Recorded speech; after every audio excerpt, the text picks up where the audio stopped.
Now we will see the fifth step of recombinant DNA technology, that is ligation. So we have studied about gel electrophoresis, then polymerase chain reaction. The fifth step or the process of rDNA technology is ligation of gene of interest. Okay, so to what? To a cloning vector. That's it. So this is actually our fifth step. So we have already got the fragments and we got the multiple copies of the DNA fragments that contains gene of our interest. Now our duty is to ligate that gene of interest to a cloning vector or vehicle vector. That's it. So that is actually the thing. So name the enzyme which does this. The enzyme called as ligases. Done? Simple.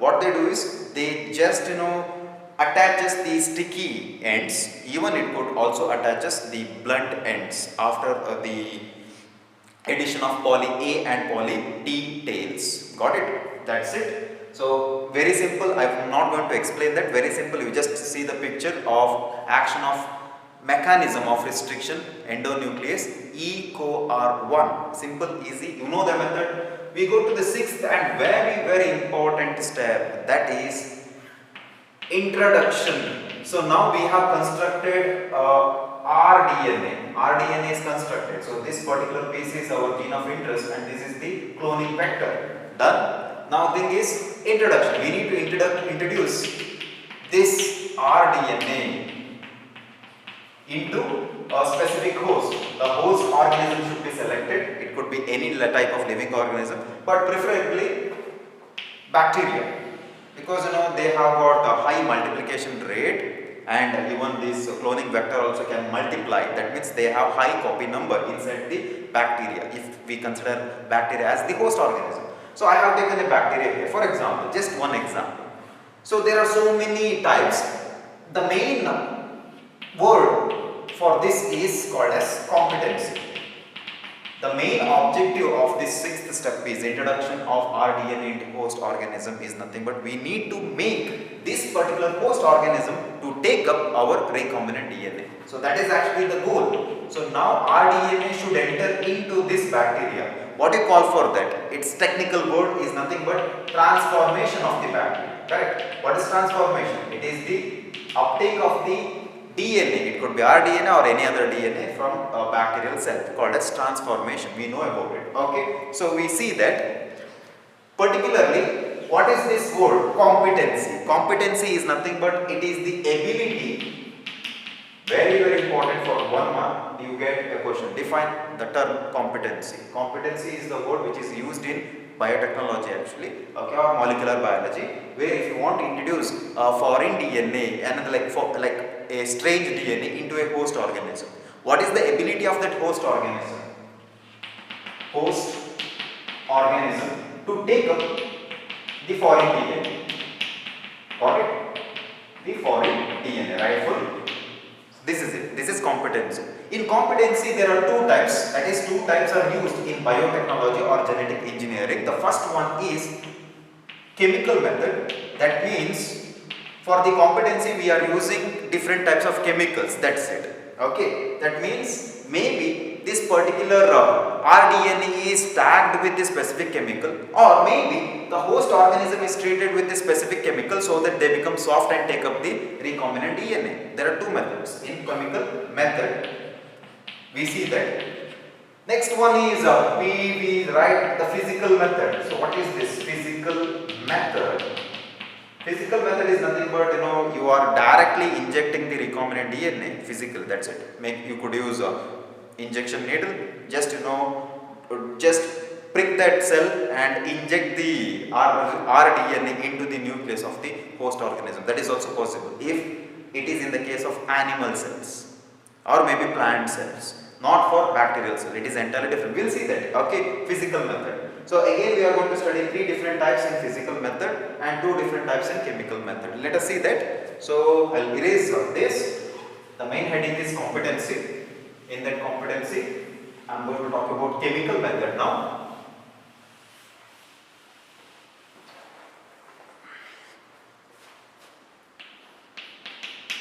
Chemical method. The first chemical method which is very widely used in genetic engineering is heat shock treatment. Heat shock treatment. So this heat shock treatment is applicable only if we have taken or considered bacteria as the host organism. So this is applicable only to bacteria if they are the host organism. So we have to make this bacteria to take up this foreign DNA or recombinant DNA. So that is heat shock treatment. Even I can write this as, because in this we are using this chemical, calcium chloride. Okay, so I write calcium chloride treatment method. See, it has got two different names actually. Heat shock treatment. What we do is we just take the host organism here. So these are all now host organism. Let me just put them in a Petri plate. Okay, so they are not now containing the recombinant DNA, no recombinant DNA, nothing else now. I have to make this bacteria competency. So for that, what I have to do is, first thing is I'll keep this particular bacteria in calcium chloride solution and I will incubate in ice. That means it is cold temperature. Okay, I will allow this bacteria to grow in calcium chloride solution and I will incubate this in ice. This is the first step. After that, I will just remove from the incubator. I'm going to remove this Petri plate from the incubator. Now I will just increase the temperature. I'm going to increase the temperature, that is actually to 42 degrees Celsius. So this is heat. Sudden heat shock to the cell membrane of the bacteria. What is the principle behind it? So let me just draw the bacteria now and let me just take another color. So this is now, let us assume that this is our rDNA. Okay, so I will just put this rDNA into this. Okay, fine. So I have increased the temperature now to 42 degrees Celsius. Now I am going to give you the principle behind this. Now when I increase the temperature, obviously all the bacterial cells will take up the rDNA. Got it? What is the principle? Why? For example, if I just draw only the cell membrane of the bacteria, we all know that the cell membrane of the bacteria is made up of lipid bilayer, which is applicable, which is universally accepted, universally true for all the cell membranes. Okay, so this is actually the membrane, double membrane, correct, of the lipid, and this is actually polar head and this is the hydrophobic tail, correct. This particular polar head of the lipid is hydrophilic, that means they love to react with the water, they will accept the water, they are hydrophilic, whereas the tail is hydrophobic. Okay, now the thing is, the DNA, which is actually nothing but our rDNA, so I'll just go with the linear diagram, it is understood, this is nothing but rDNA. The rDNA is mainly, see, if you take any type of DNA, DNA is negatively charged 100%. At the same time, DNA is hydrophilic. That means they will react with water. Okay, so DNA, all types of DNA are nothing but hydrophilic in nature.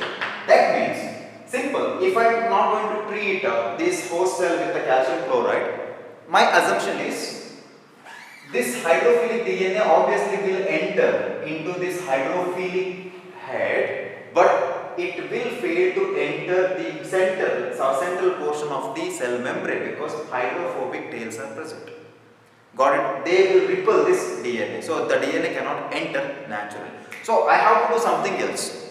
That means, when I put this calcium chloride, so this calcium, particularly the calcium, will allow this DNA. Exact reason is not known. Okay, the calcium now allows this DNA, rDNA, into the cell membrane so that the DNA can cross the cell membrane. Got it? This is actually the thing. Calcium is divalent. Maybe because of that, the cell membrane actually allows this hydrophilic DNA into the cell membrane and into the cell of the bacteria. So this is actually the reason. Okay. After that, again, what I'm going to do is I'm going to keep it in ice. So see, this is the transformation phase. Got it? When I increase the temperature here, obviously all bacterial cells will not directly take up the rDNA. What I do is suddenly I decrease the temperature, that is nothing but I take this petri and keep it in ice, that is incubation in ice. So what's going to happen is all these bacteria, with the help of the calcium, they take up this rDNA. This is competence.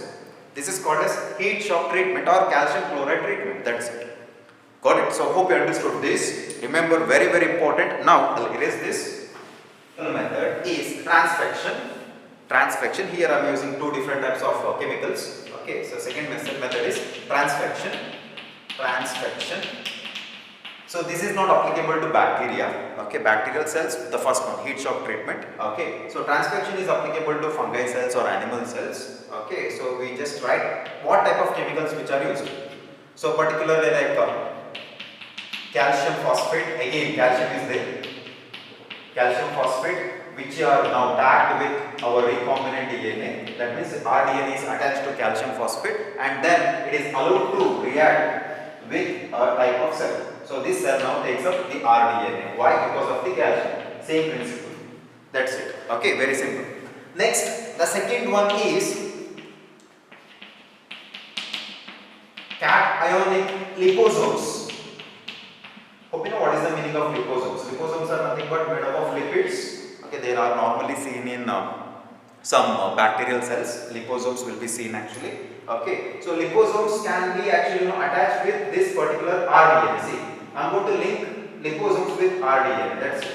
Liposomes plus rDNA. So liposomes obviously have the same structure compared to your cell membrane. So they take up this rDNA. Liposomes can easily pass or cross the cell membrane of any organism. So liposomes rDNA. Easy, right? Simple. Okay. So next is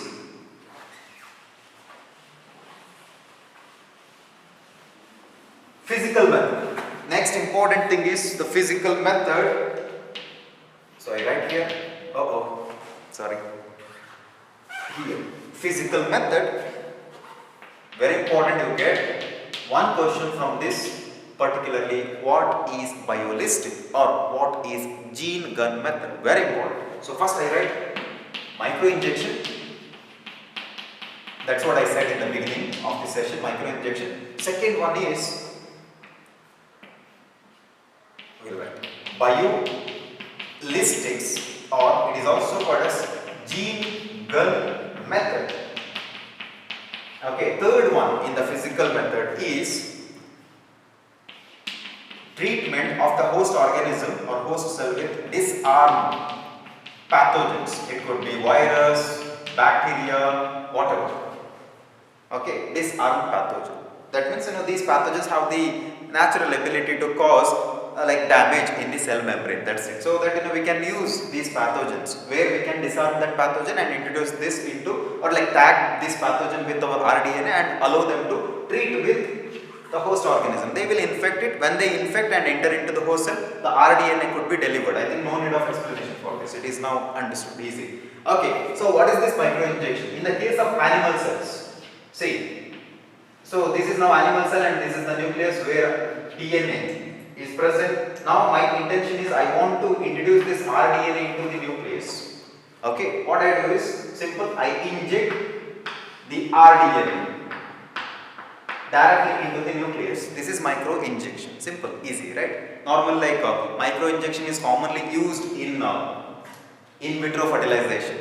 Okay, so in vitro fertilization, for example, this is the ovum and this is the nucleus. So sperm is directly injected. Not sperm actually, it is the nucleus of the sperm is directly injected into the nucleus of the ovum. That is microinjection method, direct injection. For this we need high quality microscope. Okay, otherwise it's not possible to inject. You can just watch video about microinjection. It is available on YouTube. Very interesting. If you want to watch it. Next is biolistics or gene gun method. In this case, see, for example, this is the cell. Let us imagine this is now host organism. Okay, cell. Now these cells are bombarded with high velocity, right here, high velocity microparticles. High velocity microparticles like, see, gold. Remember, you may get a question for your competitive. What is the type of microparticle which is used in biolistics? Gold, or it could be tungsten, gold or tungsten.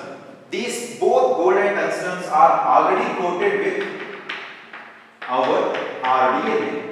Got it? For example, this is actually the gold, and this gold surface is coated with our RDNA, and this microparticle like gold or tungsten is now allowed to move in high velocity, and they get bombarded with the host organism, and obviously they enter into the host. That means RDNA is now entered into the host. Done. Simple. So this is competency. Okay, this is physical method. Easy, right? Microinjection easy. Biolistics, gene gun method is nothing but high velocity microparticles, obviously like gold or tungsten, is coated with RDNA. Then they are allowed to bombard with this host organism. So host organism now take up this RDNA along with the gold or tungsten. Done. So that's all about it. Disarmed pathogen, particular like retroviruses, commonly used. Okay, I'm not talking about cloning vector. I'm talking about introduction. That is how exactly we are making the cell, the host organism, to take up this particular RDNA. Done. Easy. Okay. Thank you.